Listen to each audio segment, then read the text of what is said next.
Thank you for braving Midtown traffic to come be with us tonight. I'm Courtney J. Martin, the Paul Mellon Director of the Yale Center for British Art, and it is my great pleasure to welcome you to our third talk in this ongoing series, Architects in Conversation to Build for Art.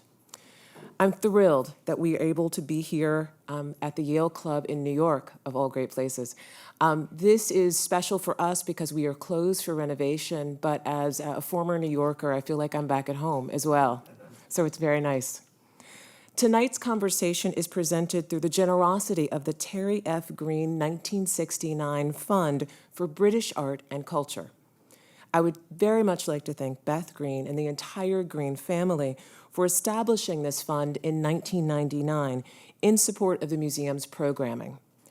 Through their generosity, the YCBA has been able to produce hundreds, literally hundreds, of conversations, lectures, symposia, and other presentations just like this one. So thank you very much. Beth, I am honored and grateful that you're here with us tonight, and we continue to commemorate your brother's legacy, so thank you. This series, Architects in Conversation to Build for Art, was inspired by Louis Kahn and his vision for how art should be displayed.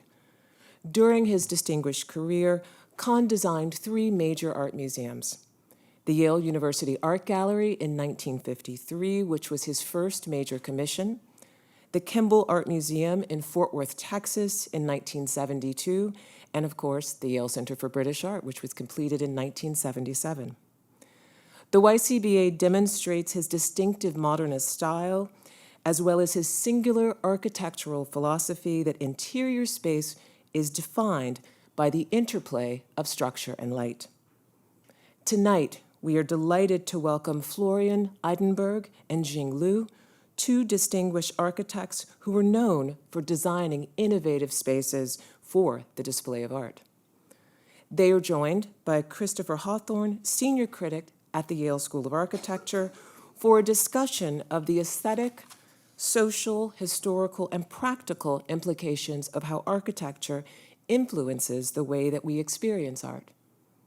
Florian and Jane formed the design studio Soil in 2008.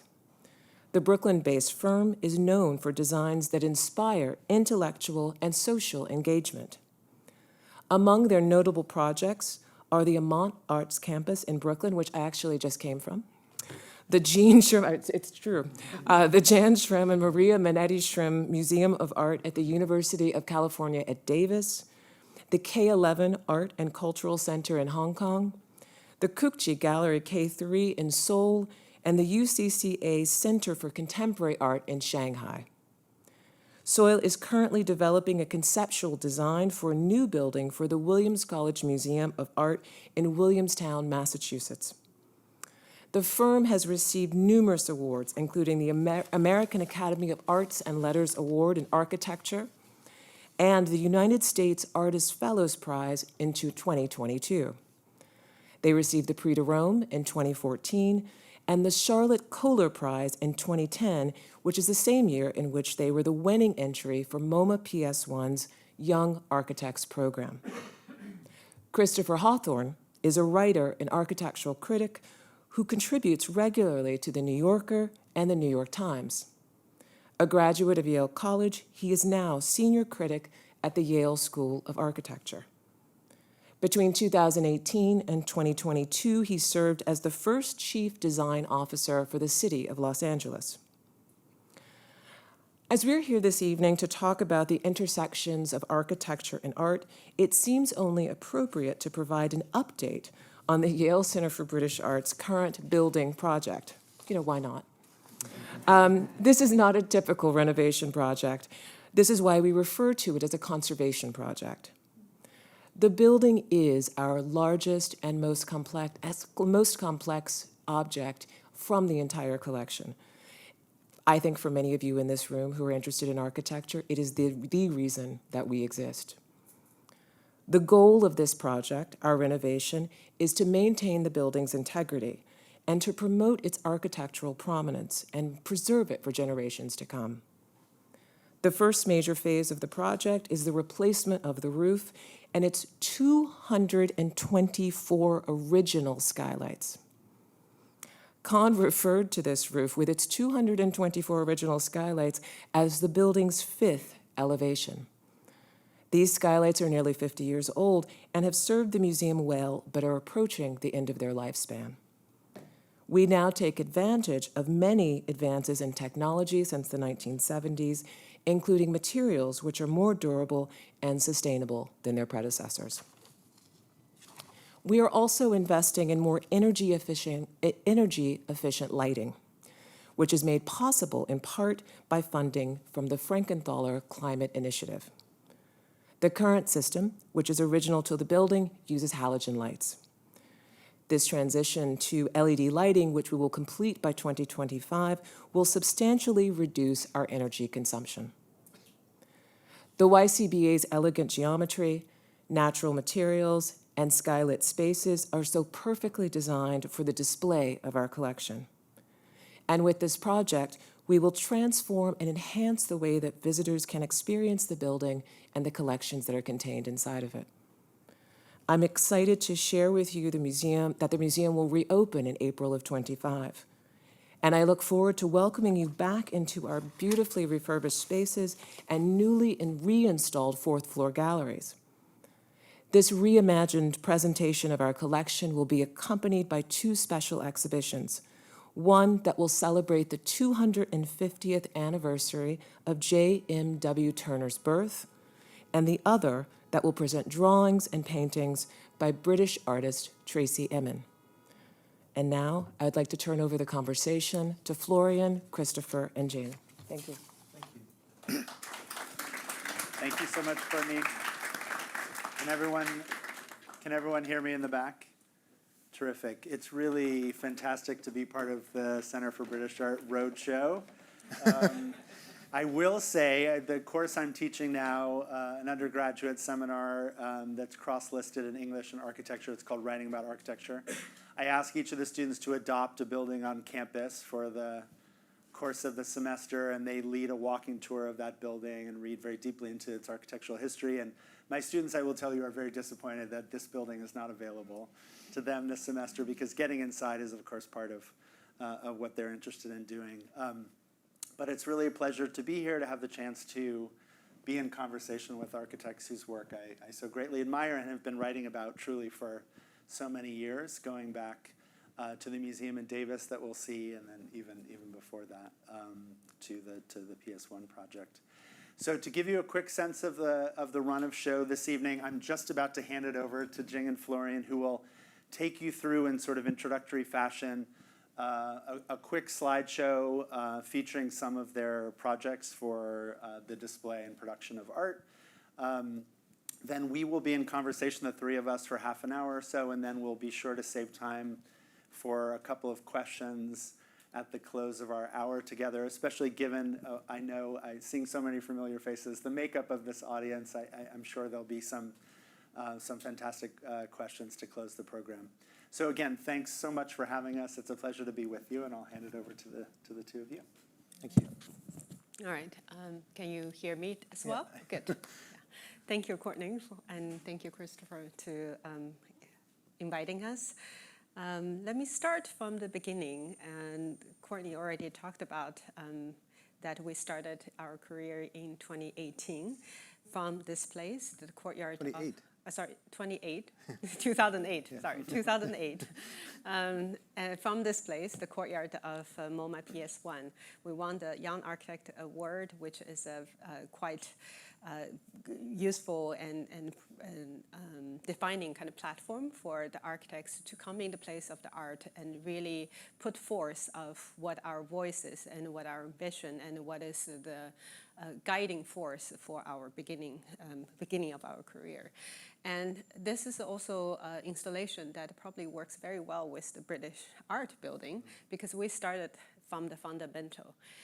You know, building cannot exist without structures and without the structure that supports it, but also structure of the space itself. And as architects, we rely so heavily on Cartesian grid, which you can see in the British Art Museum as well.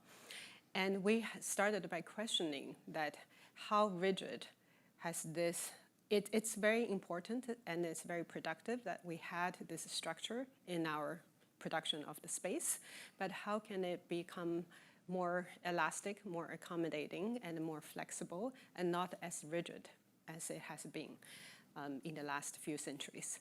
So our first experiment is this tongue-in-cheek installation called pole dance. But what's dancing here is not the people, it's the architecture and the structure itself. So the installation is made out of this Cartesian grid that never exists, because all these poles cannot stand on themselves, by themselves. They have to collaborate with each other. They are constrained by each other's movement, and they are also activated by the weather, the environment, and the people who inhabit them. So it became a really interactive, fun environment that's highly engaging, and also questions the limit of these structures that we so heavily rely on. So that was a very productive first entry into our career as architects, but we cannot make every building into an elastic, flexible, dancing poles, collection of poles. So how do we translate that to structures that have to stand in our environment and our society for a much longer period of time and evolve together with it? I pressed the green. Yeah. I did press the green.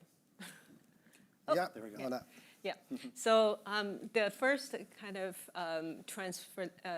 translation of that concept into something that's much larger, much more permanent, and also in a real context of communities is this UC Davis Manatee Shrimp Museum of Art that we completed in 2012, I believe.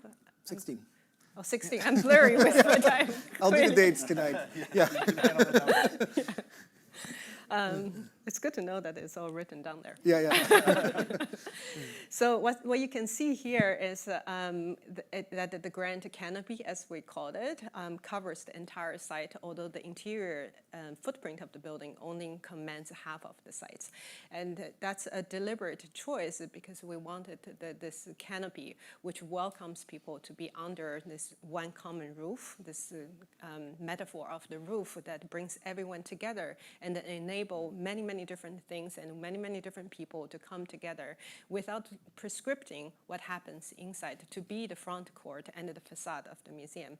So what you see here is literally the facade of the museum, this canopy that's activated again by the environment, by the activities, and it's only in the middle of the site you enter into the interior space, and the formal language of the canopy is carried into the interior space of the museum as well, so that you see a lot of curvilinear forms, spaces, social spaces that gets inserted between the enclosed gallery spaces. So this canopy as a metaphor is not only expressed on the outside, but it's also to transform the interior space. And sometimes we don't have always this luxury of situating our buildings in a context that can span and extend out and really kind of pull people in from far and close. Sometimes the context is quite constrained, and the context could be very historical, very heritage-laden. This is a project in Korea in one of the most historical neighborhoods, and very much nested in this old Hanok homes with a very tight-knit fabric in the surroundings. And then we were asked to introduce a contemporary art gallery, and one of the demand is to create the biggest column-free space to host the contemporary art objects in there. So this is our response is both a practical one and a conceptual one, is that we pulled all the support space for this gallery to exist, to function, to the outside of the museum, but not the museum, the gallery, but without hiding it, exposing it as this idiosyncratic element that expresses itself on the exterior, and then wrapped it with this handcrafted facade. We called it a cloth to really envelop the entire kind of back of house and the front of house program of the building, and letting that diagram to express itself as the form that registers in this urban environment. On the inside, it's this quite flexible skylight lit, somewhat kind of white box environment that's very flexible to use for the the beautiful, contemporary art. Yeah. Kapur Exhibitions. show at the moment. Yeah. But on the outside, this idiosyncratic moment start to really reach out and engage and in a very soft and kind of very ambiguous way to connect with the fine-tuned and fine-grained historical context in the neighborhood. So it's a definitively very contemporary expression, but we thought that the craft of the building really had invited that conversation with the historical context. Yeah, and so I will speak about two recent projects, Amand, which we recently opened. It's 2 years ago to the date, pretty much. And again, this negotiation of context, right? So art spaces, as Jing mentioned, they want to be neutral, they want to be flexible, curators want to be able to tell their stories, and how do you cite them within a context? This project, which is actually 4 buildings envisioned by Lonti Ebers on the board of MoMA. She wanted to create a space where artists could be, where they could think, where they could work, not just a space to show art, but really a space to welcome artists to be in the city for a while. It's in a very industrial neighborhood. It's an area next door. There's a mini storage. There's a poultry abattoir, so sometimes the chicken blood sort of streams down the sidewalk. And so how do you create in this context a space that is welcoming and really functions as a comfortable place for artists to be? So what we show here, sort of this negotiating between the sort of anonymous and quite industrial street and then creating sort of this space of art. So what we often do is layer the context. We used industrial materials, but by sort of a much more bespoke and sort of crafted material palette, we create a sense of humanity and texture and comfort. And so as you go from the outside in, the spaces themselves again become neutral and flexible for artists and curators to tell their stories. Daylight is very important to us, the combination of daylight and electrical light. And then as you move through the campus, and we use the exterior spaces as well as part of this experience, the texture comes back and sort of the expression of the neighborhood is brought in again. You see next door here in yellow the mini storage, for instance. But I think it's also important to speak to, and we might have that conversation around scale. What is really great about this, which is quite a large, ultimately, set of buildings, is that we really use the exterior space as part of the programming, as part of the experience, as part of how it knits itself within the neighborhood. So this is a second building, which is a gallery building, some tall spaces, special spaces which artists are excited about displaying, who wants to be, like how do you get artists to be excited about, showcasing their work? So here we have a particularly tall space that offer possibilities. Or the courtyard, again, this is on the other side of the street, a permanent sculpture, which is Thomas Schutte, but also spaces for programming and activation. And so that idea that an institution can really knit itself within the neighborhood is what we were able to do here. And I would recommend everybody who hasn't seen it yet to come. It's open Thursdays through Sundays from noon till 6, and has excellent programming.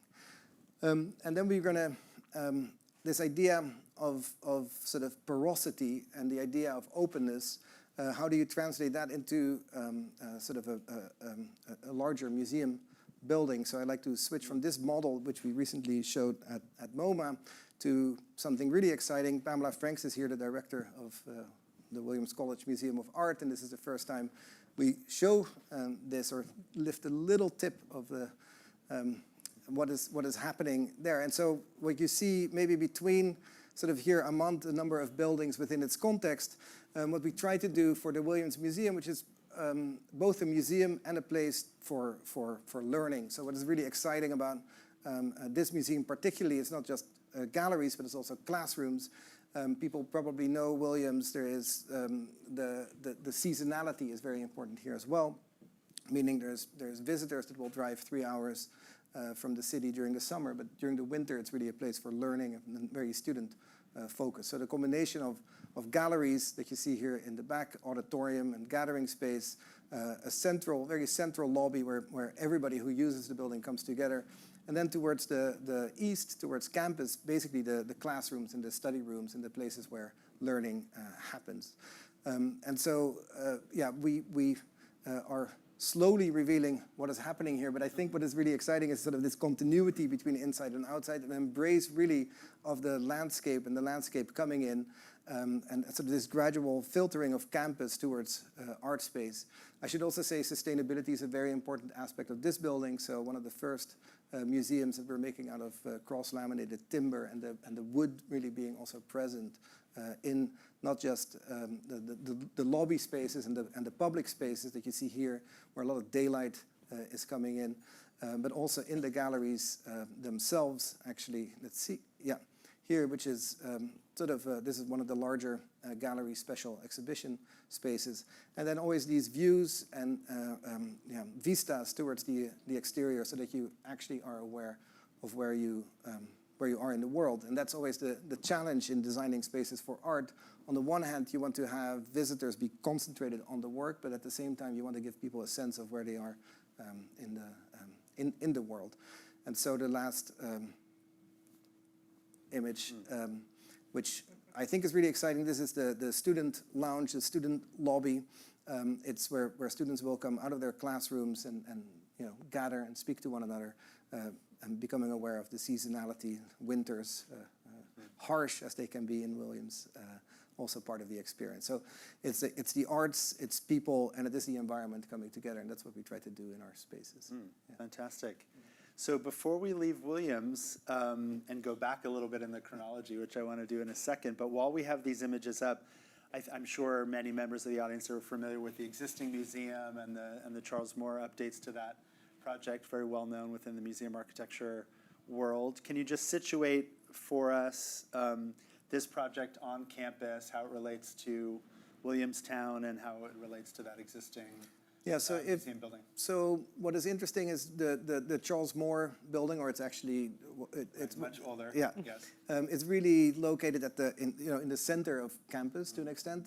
And the ambition with this building is also to reach out to and be part of a larger regional ecosystem. Obviously, you have Mass MoCA there, you have the Clark. And so if people know Williams a little bit, there's the roundabout as you enter campus. And it used to be the site of the Williams Inn, which is now relocated. So it will be really at the edge, in a way, of campus, but also sort of a hinge point between campus and the region, with the ambition that it will be more and really serve the whole community, both the student body, but also sort of the region and people who will come to visit the Clark, to visit Mass MoCA. Yeah, terrific, very helpful. Yeah. So now to take you back a little bit, okay. You both worked in the office of Sana, the Japanese firm, at a time when that office was doing its first American museum project, specifically the Glass Pavilion at the Toledo Museum of Art, and then the new museum, of course. So I want to ask a little bit about that experience, what you took from working in that office, and particularly what you took from the experience of working on those two museum projects, which, as I think many of you will know, are quite different from one another. The Glass Pavilion, very precise and rigorous, of course, very much about transparency. The new museum, much rougher, much more vertical, really representing a new direction in certain ways. So. You were the architects for them. Let's see. Yeah, so I graduated in Delft in the Netherlands, a very rational school where we learned that buildings are diagrams, and we built those diagrams. And I thought there's more to learn, and so I never actually, after graduation, worked in the Netherlands. I went straight to Japan. And I learned many more things working in that practice. And what drew you to Japan? Did you have professors at school who were visiting Japanese architects? Or? No, it was purely Kazuyo Sejima, the Pritzker Prize-winning architect who heads Sana together with Ryue Nishizawa. She came and gave a lecture, and she gave the least rational lecture that I could imagine. Basically, she would just feel what is right. Yes, the vibes. Yeah. Yes. She used to smoke, and she would smoke a cigarette, and she would say this. While giving a lecture? Yeah. Well, this is like, we had a crit after we did a workshop, and so she said, this I like, this I don't like. And everybody was waiting for a reason, but there came no reason. And then we realized, and she was completely right? It was, and so I thought, okay, I need to learn a much more intuitive way, or at least, there's much more than purely the rational aspect of architecture. And so that's certainly something I learned, and it is a very, I think it's about the experience in space, and it is about movement through space, and it is really, getting into sort of what it means to, like the way of the embodiment of architecture, so to say. And so that's one aspect. So you packed up and moved to Tokyo. Yeah. From Delft. Yeah. And then how long was it before the two of you met? From the moment he moved to Japan? Sorry, you should not ask me that question. I was going to say, I won't ask you about any years or dates. No, but I can say we were working, so the Glass Pavilion was the first project for Sana in the US. And we started, Roger Berkowitz, actually, who is a Yale graduate as well, was the director there at the moment. He went to Williams for his undergrad, so there's a lot of relationship there. And so we were working very early on sort of a feasibility, early stage. And I was one of the first non-Japanese to work at Sana and be there for a longer period of time. We had to do a lot of writing. When Jing came along in the office, I was a savior for Florian. Yeah, exactly. I couldn't translate things that was not, very easily accessible to you, right? Yeah. But I think, us being, I'm also not Japanese, I'm Chinese, but I lived in Japan for a very long time. And then I moved to UK and the US, always between cultures and between languages, and Florian as well, like kind of questioning your own explicitness and your own singular narrative and your own legibility is something that's always in our DNA, to be able to kind of make things a little bit more open to other interpretations, and understanding that even if you're looking at the same thing, people will have they will bring to you, to the same thing, different experiences in the past and interpret it differently. And that's a beautiful thing, and we should allow that and embracing that, and also that's the way to open up new possibilities. So I think to kind of have a little bit of ambiguity in that. And architecture tend to want to make things too explicit, historically. So how to dial that back is our ambition. Yes. And tell me a little bit more about the experience of working on Toledo in particular, and then I know you had a major role in New Museum. What did you draw from those projects later on as you began to work on your own art world projects? I think what is interesting about Toledo, it's a museum for glass, and so glass art has different sensitivities with regards to the environment. And so what was exciting is that we were able to show glass in glass, so to say. So I certainly learned a lot about preservation, about different objects. It's an extensive collection there. But then there was the desire to be able to show glass with other media, so also painting and furniture and sculpture. And so I think obviously working within museum environments, like understanding all the sort of technicalities around environments is really important. Also, like the climate.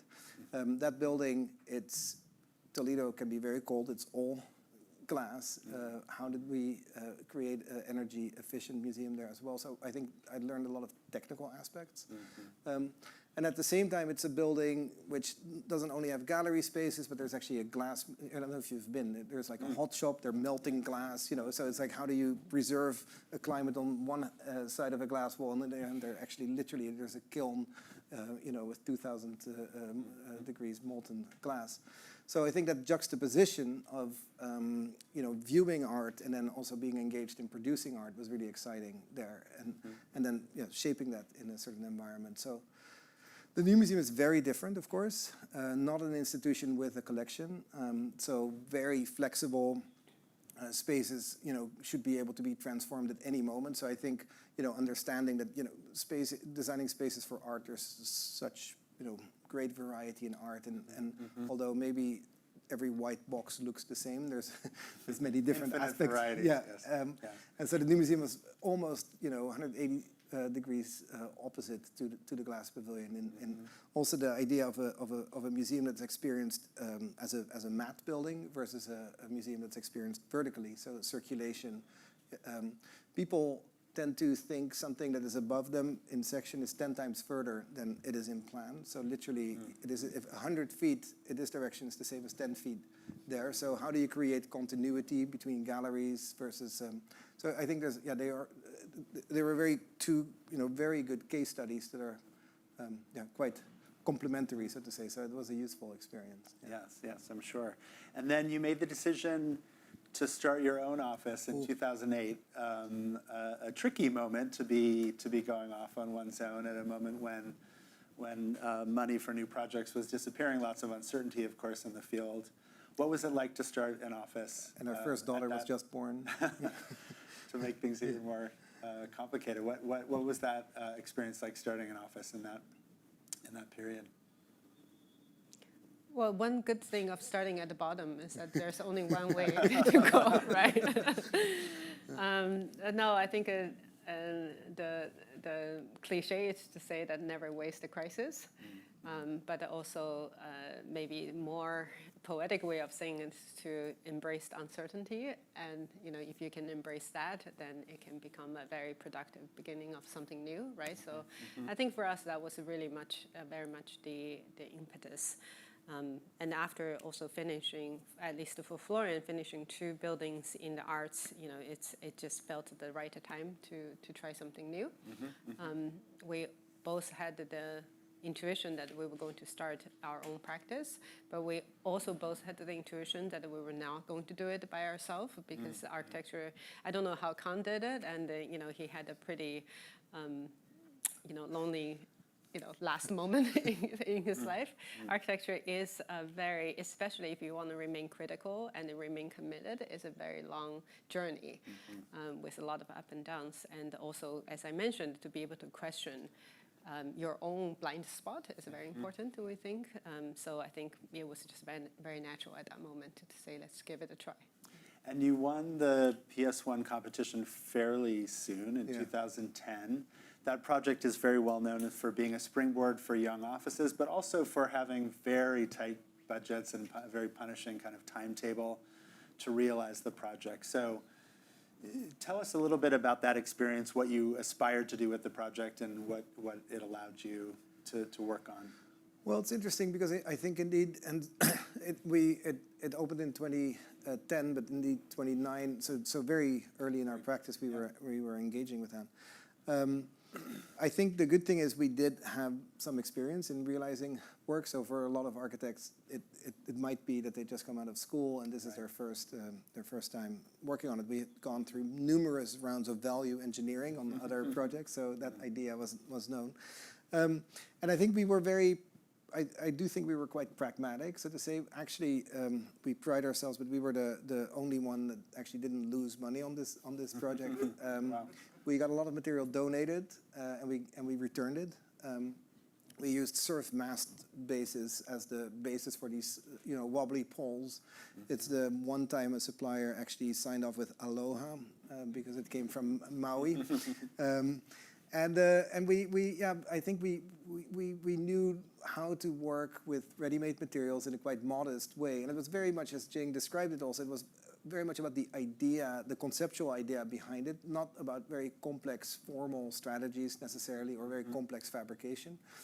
So I think we kept it simple, and I think people had fun. Right. One of the tricky things for an office when it's just starting out is striking the balance between really kind of authoring your own trajectory and thinking about the kinds of projects that you would like to be doing, and the mix of projects, versus really keeping the lights on and having projects that keep the office going and allow you to grow. Thinking back on it, what was your strategy, to the extent that you were articulating that at the beginning, about how to strike that balance and what kinds of projects you wanted to go after, what kinds of competitions you wanted? I mean, can be a difficult road, given. It remains a difficult road. Yes, how much work you have to put into the competitions may be another issue. We can talk about your views on that. But looking back on those early days, what kind of mix of projects in the office were you hoping for? I don't think we had the luxury of picking and choosing. Yeah. But we did have one maybe rule that was very different from many other offices, is that we never had the bread and butter projects. I think we had this belief that every project in the office needed to be something that we all believed in, and we all kind of can huddle around, and we wanted every client that we collaborate with to be this great collaboration, right? Like that it's not just us giving a service as quickly as possible, giving a set of drawing as quickly as possible and get the money in as quickly as possible. It both demoralizes the people in the team, in our office to work on those projects that support other projects. But it also, in a way, time is money, right? Like it also takes time away from us thinking about the important things. So I think that was one rule that we always give to ourselves, that every project, it needs to be like the PS1, it needs to not lose money, but it also should not be at the expense of the other projects. Right? And I think, if you ask practically how did we support ourselves, one is through teaching, and so we've both, Jing and I have been teaching now for many years, and certainly it took us a number of years before anything for ourselves came out of the office. Sometimes still, so the teaching is very important for us, both because we enjoy doing it, but also it gives us stability. And then we were fortunate enough, I think Kukje Gallery was something that we showed, that was an early project that came in. And how did that come your Well, that came actually through the New Museum. So Tina Kim, who has a gallery here, she was involved in one committee at the New Museum. And so her mom is the matriarch behind that really strong Asian gallery. And so she introduced us to her mom, and that's how we ended up working on that project. But it was with her mom asked, do you know a cheap guy who can make an art space? And that's how we how we got involved. Yeah. So, your name was on that list. Yeah, exactly. Fantastic. And I remember when that project was first published, particularly the exterior image you showed of that kind of netting or chainmail. You want to go back? And of course you had used, let's go back to that. You had used netting, of course, in the PS1 project, but this is a very different application and a very different material. What was it that attracted, what were the possibilities that you were interested in exploring with that material application? So I should say this material doesn't exist as a material necessarily, meaning it's not something you can go and on the market and figure it out. We were about to present this scheme, as Jing explained it, with the box and sort of the things sticking out, and we realized, well, it's too harsh and too diagrammatic for this very subtle context. And so we draped it in the stocking we had lying around in the office, a silver elastic stocking. And Ms. Lee, she had 2 minutes for the meeting. She looked at the model. She said, "I like it. Make it." That was it. Wow. And then we had to figure out what So what is it? You stretched that material over the model right before that. Yeah. And so, the great thing is she's used to working with artists and the idea of an artist vision and how to sort of develop it. So we were able to, we identified chain link, which is used in armor, medieval armor. You can see it in the mat. It's very flexible. It's also very strong. And as I mentioned, we were never interested in constructing a form. We were much more interested in the way in which something sort of behaves as a process. So this sort of draped. And then we ended up indeed going to, after first going to Alibaba.com, we got in contact with a fabricator in Anping, China, which is really a village only of shops where people work on metal wire. And we went to that village. It's 500,000 rings hand welded together. Quite a endeavor. But yeah, luckily Ms. Lee gave us the support of sort of making it happen. And Amazing. It was not even so expensive. Fantastic. And as you were starting to do these projects for display of art, I'm curious what museums beyond the ones we've talked about that you worked on directly were touchstones for you. What are the museums either from your childhood or from your architectural education or early practice that have been influential for you? For me, it's not even just a museum. It's the space of art and the space where other forms of objects are showcased. For me, Lina Bobardi is very influential. And it's not just her, actually, the Sao Paulo Museum of Art, but it's also SESC building where the art and the experience of art and discourse of art and the culture is brought into the everyday life of the citizens. And so, through many ways of interacting with that building.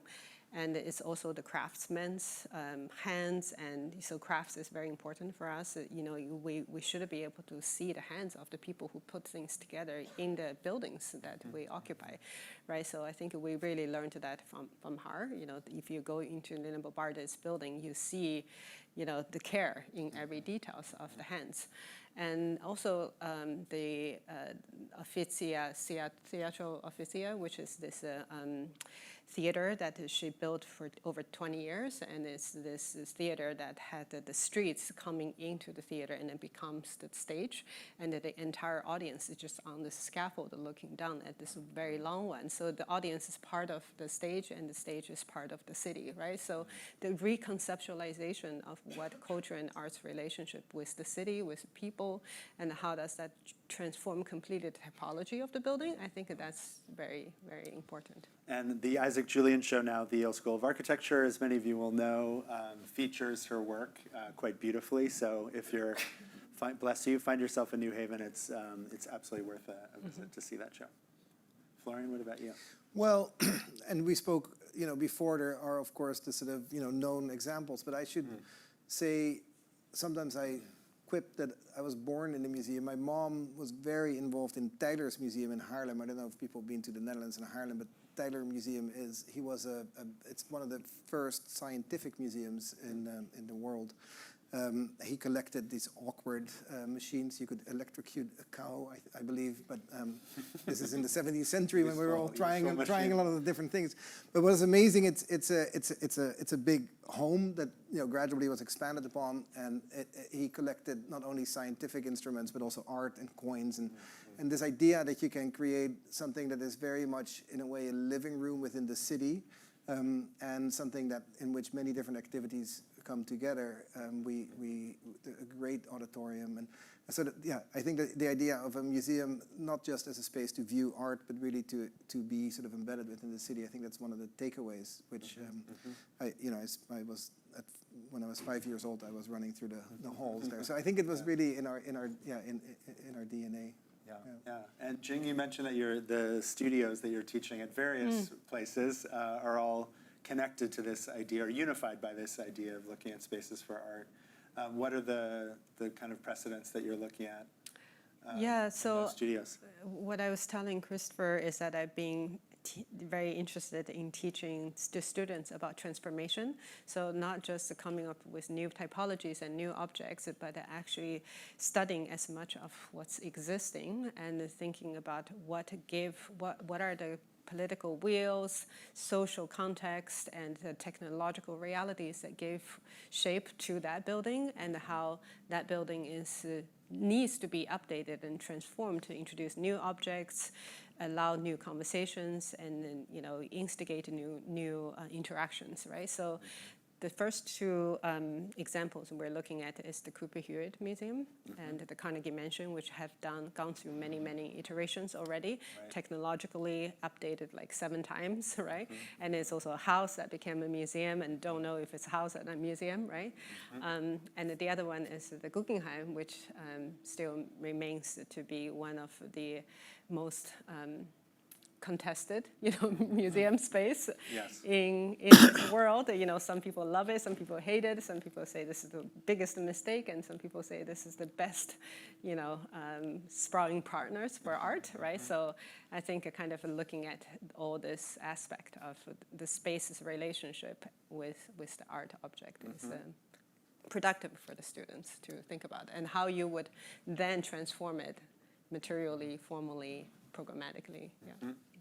And that question of the domestic or residential origins of so many museum buildings leads to this question of scale, which you were mentioning before. I think so many of us have had the experience of finding the most satisfying art viewing experiences in small-scale museums. So many examples in New York, the Frick, the Morgan, I think the Old Whitney. Among newer museums, many of the projects we've mentioned, your museum at UC Davis, there's a fantastic museum in Denver dedicated to the work of Clifford Still by Allied Works that also has a very manageable scale. I think that's a kind of universal experience. And yet, so many museums, particularly American museums, have been in a kind of arms race architecturally, really, competing with one another to add square footage, to get bigger, to get larger, to add new wings. I'm curious, particularly because you find yourselves now at a moment where the scale of your projects, your art world projects, is, I think, poised to get larger. How do you think about that question? And is there a way to protect, as you build larger scale projects, the scale, whether it's domestic or a more manageable scale? How do you protect the appeal of that kind of an art viewing experience? Well, I think, this audience probably know very, very well that in any museum and institutions, the gallery space is maybe 50%, sometimes even less, right? Depends on the museum. So there's a lot of other space that needs to go into the museum. That's the social space. And if we look at this image, what we found is the non-gallery space as the place of architecture, right? Like we really try to maximize and leverage that and have that to be kind of emphasized to be the expression and the moment of interaction. So I think for us to really focus on the social spaces so that they can break the scale of your relationship to art in the more campus-like feeling, which you see in Davis and you see in Amant and you see in the Williams College of Art as well. And that's one way of doing it. And the other way is also to think about the galleries not as just a succession of bigger galleries, but portfolio of galleries. So some are taller, some are smaller, some are more intimate, and some are more kind of the release moment, so that we're not demanding all artists, no matter if they're young or old, right, to fill this big space, but to give a portfolio of options, I think, and that also creates a much more rich tapestry of experiences for the viewers as well, right? So I think those are some of the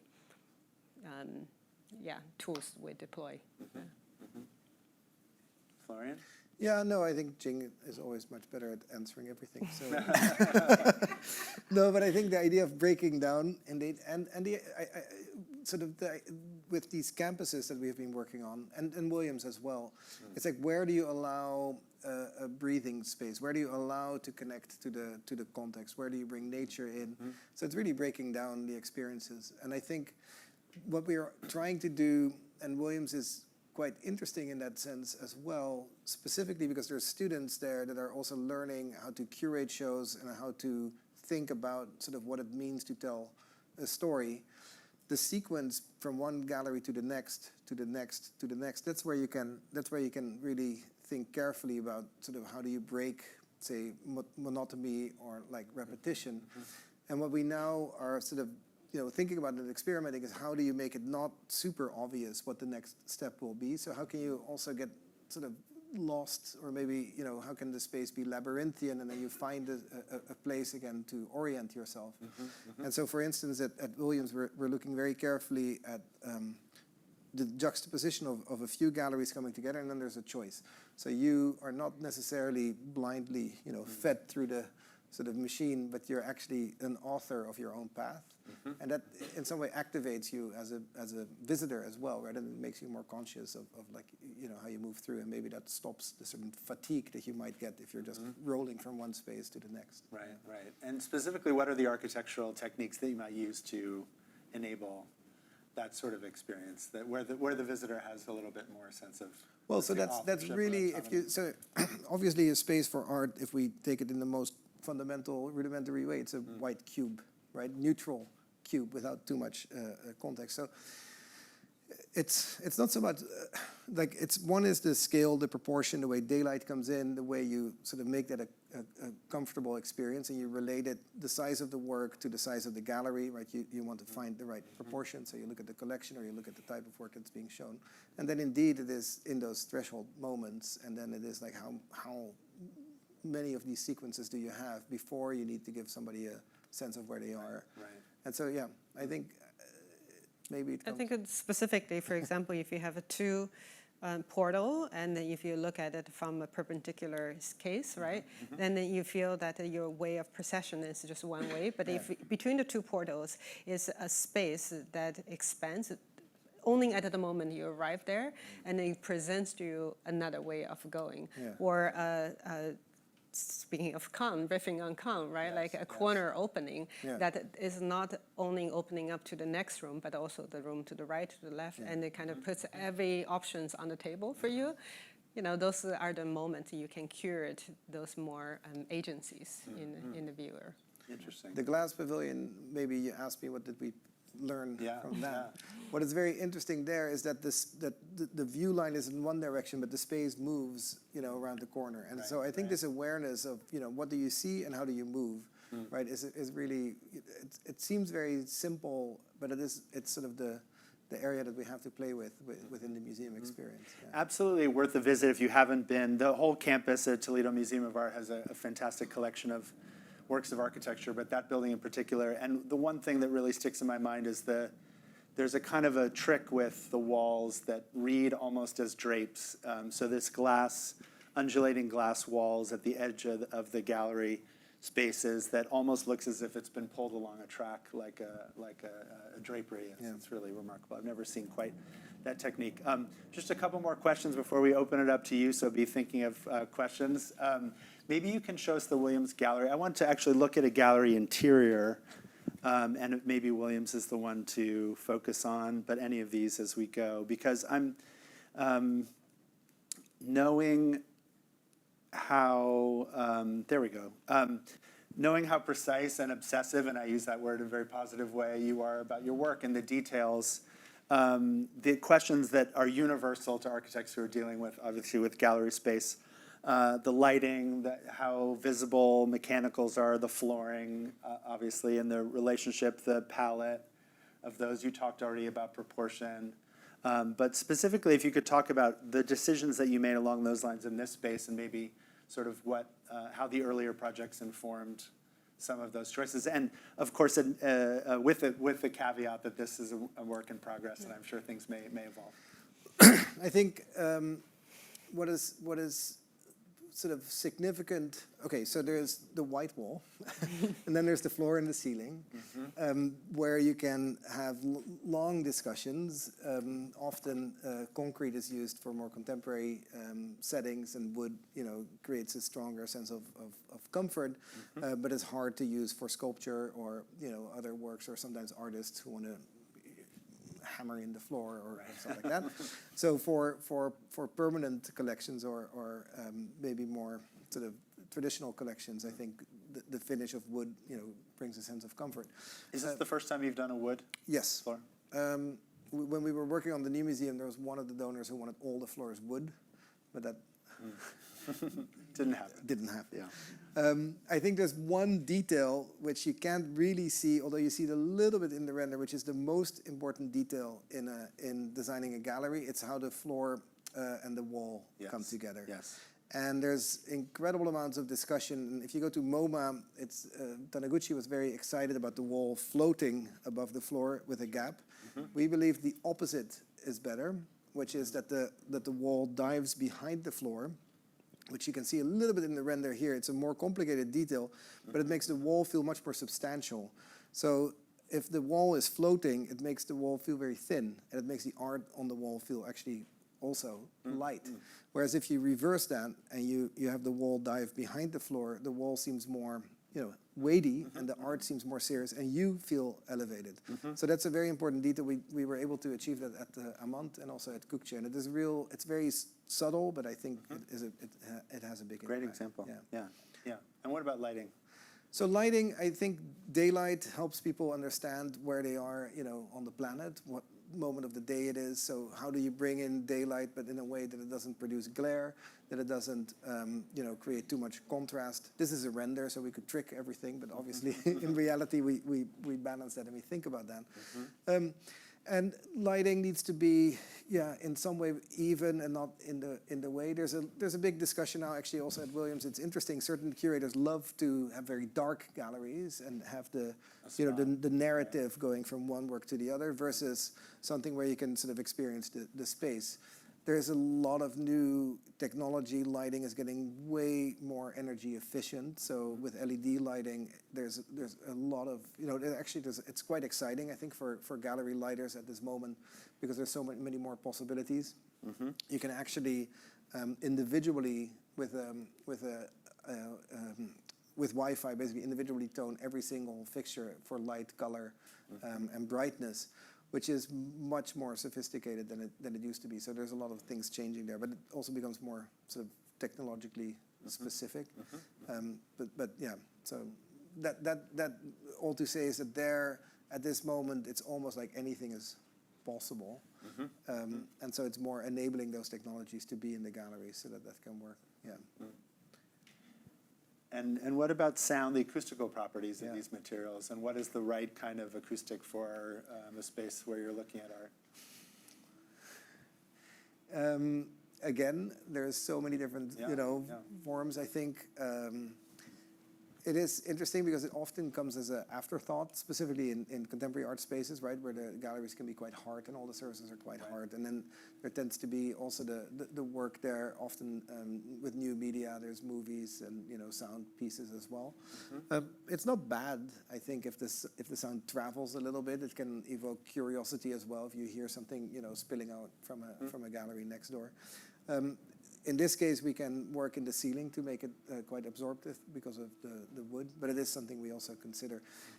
I don't know if you were able in Amman to go into the studio spaces, but there acoustically it becomes extremely intimate and very, very quiet. And I think working with that as well, thinking some spaces can have a little bit more reverberation and other spaces can be really very... Based on degrees of publicness, perhaps? Or? Yeah. But I would also add that a lot of these decisions are not universally applied. We have to recognize that the gallery is situated in a building, the building is situated in the environment. So here the nature and the campus-like feeling and the seasonality is very important. Maybe the choice of the wood and the choice of window rather than skylight, for example, or clear story is also contextual, right? And it doesn't mean that this is the one size fits all answers to the other places, right? Because everyone kind of, before they enter into the gallery, they entered many other spaces, and you have to consider that sequence as well. So, that's what we always think about. And of course, the collection, the makeup of the collection, as you mentioned, the priorities of the client, and sometimes, as you also said, the donors or the patrons, all part of that decision-making process. Okay, last question for me before I open it up to all of you for a couple of questions. Outside of Spaces for Art, what are you working on? Is there a type of project you would like to do that you haven't had the opportunity, a kind of building that you would like to take on? We started on both the projects of the arts and the project of the housing, kind of from the beginning of our career. Like we just did a lot of competitions and we worked on a lot of conceptual projects in both typologies, and the art took on a little bit faster in the housing, but after 10 years, we finally started to do more residential projects. So both the individual homes, but more like collective, housing and condos and apartments in the city. And I think that's another place that's very much about the building blocks of our society, right? Like it's how we live on top of each other, next to each other. How do we negotiate neighborly relationships, and all of that is very interesting to us as a typology. And I would say that maybe the concept of work as well. Speaking of never waste a crisis, we're in a crisis about what is the meaning of work, right? And so architecturally, the production of the office space and the space of work has also been quite rigid. It's been either this modernist way of thinking about production or this kind of hedonistic way of thinking about you do anything here except work, right? But maybe, we don't have to fall into those two tropes, and there's other ways to explore the meaning of working in our life. Agreed. Florian? Well, the other thing that I think is interesting more and more is indeed this idea of transformation and adaptive reuse, which basically takes away the idea of function, right? I think what is interesting is to think beyond function, or like function as the driver of. Right. Often people ask us, do you do commercial or residential, right? Like, and this should not be the question. In some ways, it's like we make space, and space can be used in different ways. And what is interesting in working in existing buildings or with existing contexts is that often the function, has run its course, and you have to reimagine the space. And so how do you add on to or complement or operate within that? We're very interested also in material practices and the journey of materials, so to say. And I think now thinking through, what is the embedded energy within a building, and how much more how much more runway does a material have? So, rather than demolishing and building anew, it's like reactivating, those materials. So, and it's happening more and more. We recently finished a quite large transformation of an old glass factory in northern France into a cultural center. And it's, again, a campus, so a number of existing buildings, but real, complex operation within, this existing factory, which is now a cultural center. And the spaces where glass used to be produced is now live rock concerts. Or, Amazing, amazing. Okay, so how about a couple of questions? I see one in the back.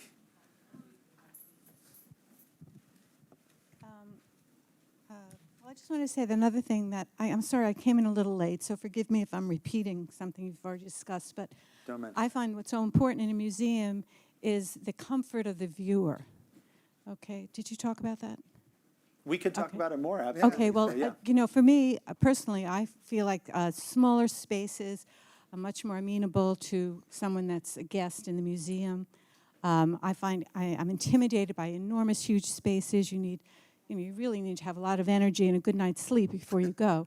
And yes, museum I know fatigue is a real the Whitney, thing. for instance, they did they put a floating floor in the museum so that your legs don't get tired walking around on it, which I think is so important. But I want to flip over to Frank Gehry's work, and I'm not a fan, okay? So I think that the museum in Barcelona, and I want what your thoughts are on this. The ceiling of the museum in Barcelona, it totally distracts from any of the art. Bilbao or? Bilbao. It totally distracts from everything. So, well, thank you. And we did talk a little bit about scale, but I think the question about comfort, maybe we could talk a little bit. And we didn't talk about seating, which is also always. Can I just say one more thing Please, before I sit down and forget what I'm fine. And the other one is Gary's Panama City Museum. That, I think, the political ramifications of it was appalling, because it's this very poor country. And it looked, first of all, he built it in primary colors. It was absolutely awful looking. It looked like a favela. And then you go inside the museum, and it cost $100 million, and the people were so poor in the country. They needed that money for other things. And then you go inside the museum, and the entire exhibit was geared towards kindergarten. So I'd love your thoughts about all these things. So Thank thoughts on Gary's museum work, if you care to offer any. I was the architecture critic. You're the critic. I was the critic at the LA Times for many years, so I have many thoughts. We could have a whole separate conversation about Frank and his museum work. But this question of comfort fatigue is a real issue, particularly circulation and how visitors move through spaces. We didn't talk about seating.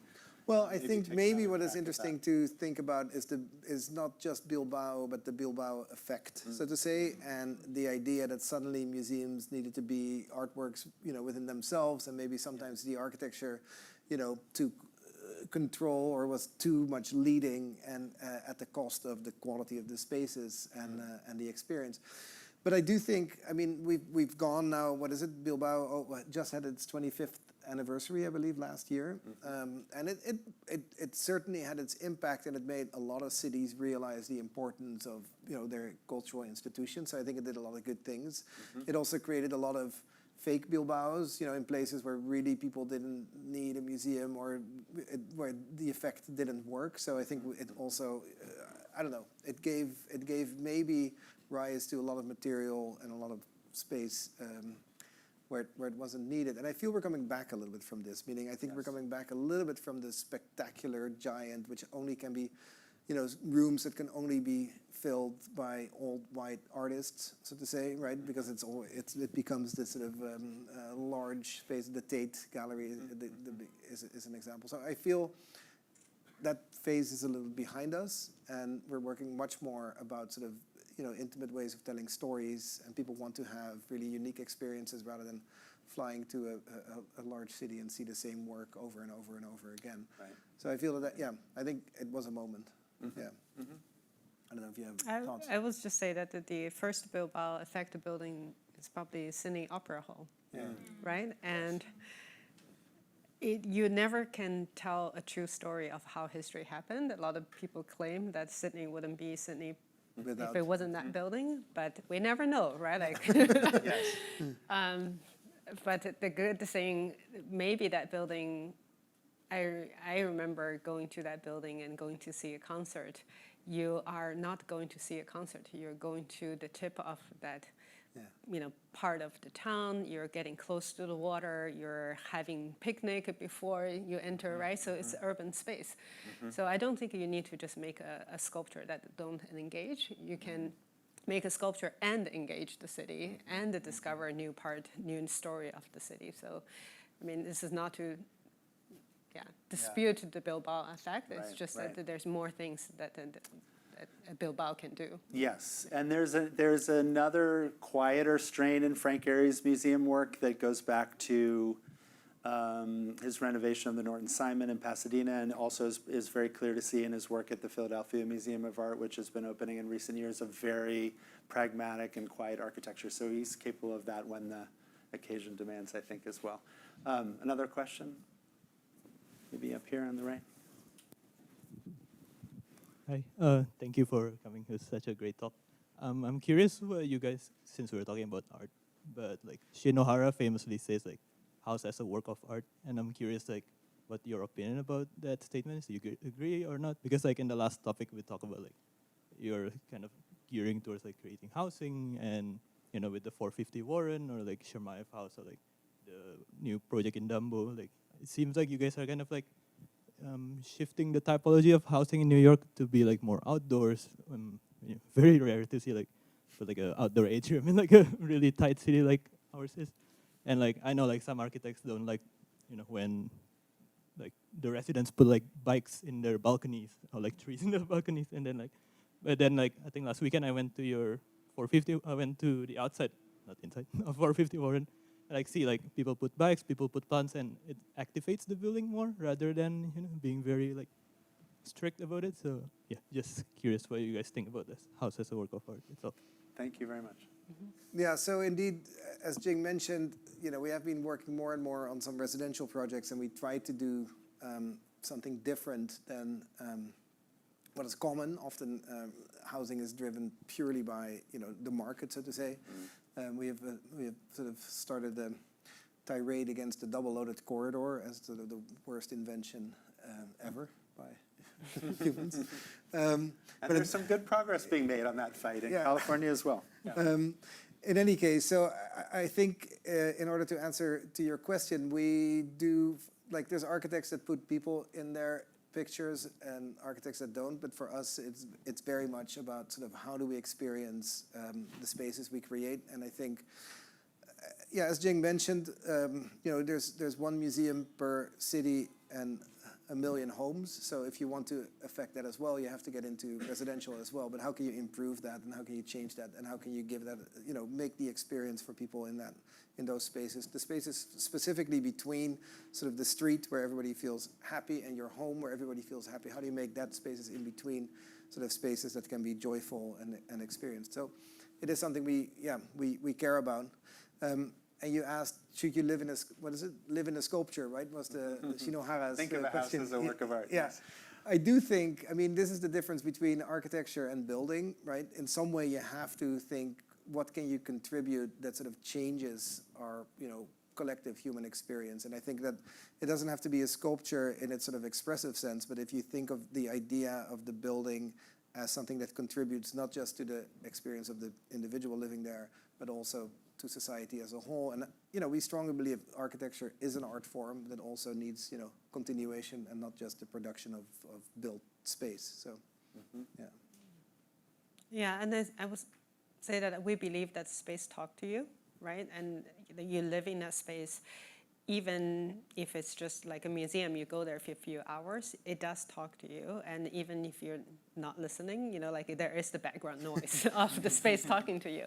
And in the museum, it's people who already are willing to have that conversation that go there. But when you live in the house, maybe you're not really aware that this space is talking to you, but it's talking to you constantly all the time. So think about the impact of that, right? If you have a double-loaded corridor that's talking to you every day, and you have rectangular space that don't have daylight that's talking to you every day, the impact of that over time, it's really large. And we have to, the second thing that we have a tyrant against is the rectangular rooms, right? Mm. So we're starting to do project as much as I can to even create slight angle, not right angle, plans that just does not repeat the rectilinear spatial relationship. And I do think that, this is a long conversation. We haven't been making rectangular buildings in many other cultures, right? Like rectangle was not a thing in many other cultures. It just became suddenly like this golden rule, right? But we continue to fight the Cartesian grid. Yes. I think there was one more question. Before we get to that, we'll make this the last question. I had one more question I wanted to squeeze in, which is about the future of presentation of art. I've just come back from Las Vegas seeing the Sphere. How was that? It's amazing and strange and terrible all at once. At which distance did you see it? I saw the film project by Darren Aronofsky inside. Okay. I didn't see a musical performance. But I asked that because I wanted to ask about how you think about anticipating in museum architecture the ways in which technology is changing the display experience of art, particularly the rise of these immersive projects where the architecture itself becomes just a scaffolding for an array of, let's say, immersive digital effects, even virtual reality, and disappears in a different way than the way you've talked about architecture disappearing. How do you think, and of course not anticipating that Williams College Museum of Art will become an immersive space, but certainly changing size, shape, role of digital technology, these spaces that you walk into instead of step in front of. How do you think about that in terms of the longer life of your buildings? Well, so buildings, like for instance, the Williams Museum, but also when we were asked to do the Glass Pavilion, Roger Berkowitz said this building needs to be here for 100 years. And so obviously technology changes quite a bit within 100 years. And you could also say that this gallery, the White Cube, is the immersive environment, right? It's the space, it's the space of display, the white walls with the art on it. It's maybe the same as this sort of other, more technologically driven experience with art. Right. But then all the other spaces that we were talking about, the spaces where you can connect to the site, can connect to where you are within the world and connect to one another, those will remain, right? So, maybe the Las Vegas, I've not been. I'd like to see that as well. I think it could be very, very, very, impressive, so to say. But at the same time, at some point, you want to know where you are again, and you want to know who's there in real life next to you. Right. And so I don't think it's going to be so radically different, specifically because these technologies go very fast, and architecture is a quite slow. Yes. Yes. And even the Sphere, they're in the nothing new under the sun category. It's very reminiscent of the Eames Saarinen project at the World Fair. It's very reminiscent of planetarium architecture and display. So not radically new from that point of view, just the kind of level of Plus, I would say resolution. What is interesting is if the building also pushes back to an extent, right? And so artists do not necessarily like endless flexibility. Spaces can have strong character and actually give, inspiration. And so that dialogue will always exist as well. Yeah. Well But I also do something completely the opposite on the table, Yes. like we always do in our collaboration. The great thing of having a studio is that you can put some radical, thought experiment on the table. One thing I think that's one student I'm pushing hard to explore, for example, is that there are three things that's happening in the museum. One is the critique of all these big collections. museum that has big collections, we only can see very, very small portion of that collection, right? And the other thing is, the museum kind of fatigue, right? Like if you want to show more things, they become bigger and bigger, and you get tired of it, and you can't consume it, right? And during COVID, I know that a lot of museums, for example, put all their collections digitized and online and made it visible. But when you start to digitize and put the object that has materiality and proportions and the existing space online, you're looking at it in a very different relationship. Yeah. Right? You're more like reading a book than experiencing an object. So one thought experiment I had with one of my students is that what if the Cooper Hewitt, for example, becomes a house again, and you go there, and everyone has this VR technology-enabled curatorial experience that basically you can access all the objects through this kind of technologically embedded, spaces. And there could be multiple shows happening at the same time, and you and me can sit next to each other see a different show. But then we can go to the next room and talk about that experience, and we can exchange. And maybe the museum returning to the house, but it's also a vault and holding space for the entire collection that's made accessible to people could be a realistic future, one version of the museum. Fascinating. Okay, thank you for your patience. I think there's one question up front. Was there? Sorry. All right, I'll keep this quick then. Thank you. So, yeah, I guess you're approaching the 15-year mark then, right? I don't know if you started before or after Lehman collapsed in 2008. But that was 2 weeks before. 2 weeks before, great. But as you noted, you had both really been established practitioners in your own right before the founding of the practice. So you knew what you were doing, right? And but there's been a remarkable consistency in the work too over the course of the last 15 years, both with material explorations, formal explorations. So I'm like kind of curious about just to hear. You could answer this, I guess, one of two different ways. Like, what's something, whether relating to design or process, that you really cared a lot about in 2008 that you just don't care about anymore, or vice versa? Like something you really didn't care about then, which now you actually care deeply about. Thank you for that question. Oh, It's that's a great question. Why don't you answer it first? I think we maybe talked a lot about translucencies when we started our projects, right? Like, the architecture had been kind of oscillating between solid facade projecting outward versus like the erasure of the facade, like in the Miesian sense, right? Like somehow the transparency becomes the metaphor for a transparent society, right? But that's always actually not the case, right?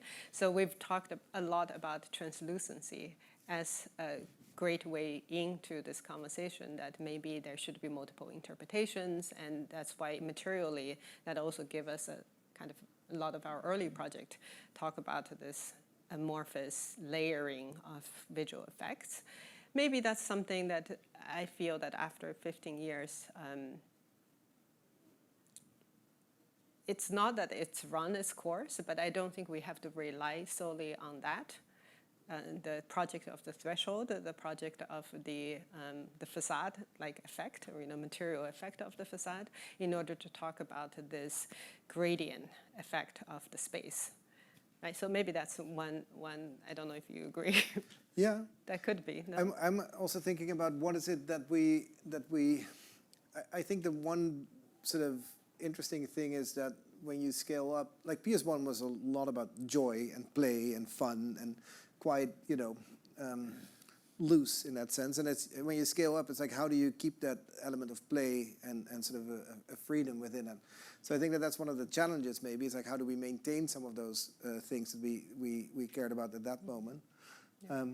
And it seems like you know our work, so you might know the name of our monograph, Order, Edge, Aura, right? So maybe order has become much more important as the building scales up, and the edge has receded because it becomes a smaller portion, right, of the bigger building footprint. Then aura remains very important. Yeah. I had a thought, but now Sorry. escaped me. All right, well, you can find, if it comes back to you as we're chatting after. A very nice question to end on. Thank you. Thank you all for being here, and please join me in thanking Jing and Florian for the conversation this evening. Thank you. And thank you to Courtney and the Center for British Art for hosting us.